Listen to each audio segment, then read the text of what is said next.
is a podcast number 1600. And by the way, I think he wanted his name withheld, correct? Just do it just in case. I'll be careful. I was going to say. Joe, I'm a longtime listener and love listening to the show while at work. I am an elementary school janitor in a large, wealthy suburban school district. I won't use my name or say where I work. Thank you. We'll just say my name is Joe Dirt, and I work at Liberal Lakes Elementary School. I love listening to your segments on the failed academy because I see things every day that would leave you speechless. If anyone doesn't believe that they are indoctrinating our children as early as possible, they are either in denial or just a moron.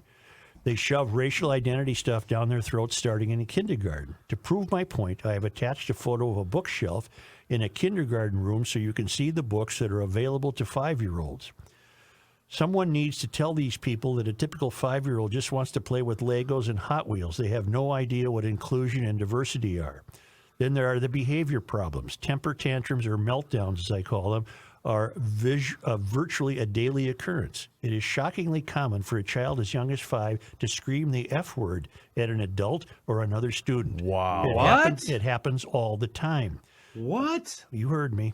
I grew up in an era when the consequences of doing that were beyond terrifying. Oh, yeah. There is other bizarre behavior, like kids running around on all fours, meowing like a cat, kids that think they're a unicorn, and so forth. One third grader last week pooped his pants in the media center, and they took him to the nurse's office. This is when I got the dreaded Code Brown call on my walkie-talkie. Oh, no. He succeeded in getting it on almost everything except the toilet. Also, there is a problem with excessive snacking. In addition to being served breakfast in the classroom and a healthy lunch, students are almost constantly stuffing their mouths with goldfish crackers and craisins. If I tried to pull out a candy bar in class, it would have been immediately confiscated. Right. Could you find out who invented goldfish crackers and give them a groin kick for me? Basically, you could do an entire show on the stuff I witnessed every day. I also heard you mention Norm Macdonald's take on alcoholism, and in my opinion, one of the funniest jokes about alcoholism was done by the late, great comedian Mitch Hedberg. It was something like this: alcoholism is the only disease you can get, like, yelled at for having. Damn it, Otto, you're an alcoholic. Damn it, Otto, you have lupus. One of those two doesn't sound right. Hoping there is a podcast number 1600, Joe Dirt. And yes, he sent me the photograph of the kindergarten bookshelf. Now imagine this, based on what we were just talking about. This is a janitor, and he's literate, and he's probably been well-read, and he's probably happy as hell being a good janitor. Mm-hmm. But he's watching kids who will never be as articulate and well-read as he is. Right.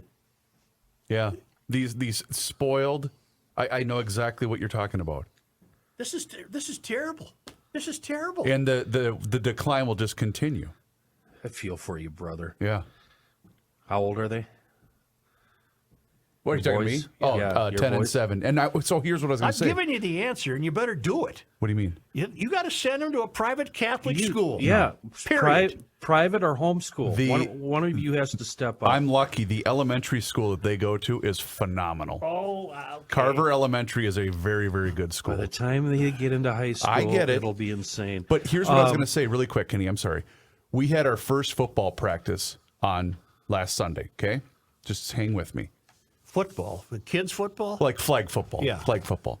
And so we're in the stands. My youngest went first. He had an hour-long practice, and then we had an hour break, and then my oldest had an hour-long practice. My oldest and I are sitting in the stands watching his little brother run around the field being dumb, right? Doing what kids do. This kid had an absolute meltdown on the sidelines, throwing stuff at his mom, saying, I didn't want whatever she was giving him for his snack. And I looked at my 10-year-old, and he looked at me, and he said, I would never do that. I said, I know you wouldn't.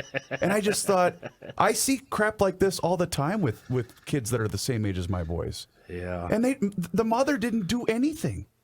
And I'm thinking, you're not helping him.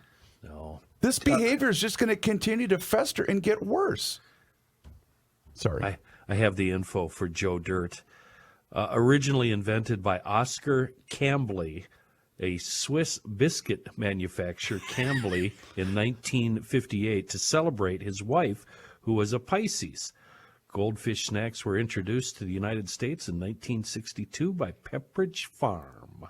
Joe, Well, I happen to love them. I do too. I'm But sorry. I don't blame Joe Dirt. He's probably sick of seeing him. Have you ever seen the movie Joe Dirt? No. You have Nothing. to. Oh, I didn't know that he was referring to something. Yeah, it was. It's a David yeah. Spade movie. It's hilarious. It's well, very, if it very was funny. David Spade, it would be unlikely I would have rushed to it. That's where he's got the great line in that movie, Such. What? Life's a garden. Dig it. Mm-hmm.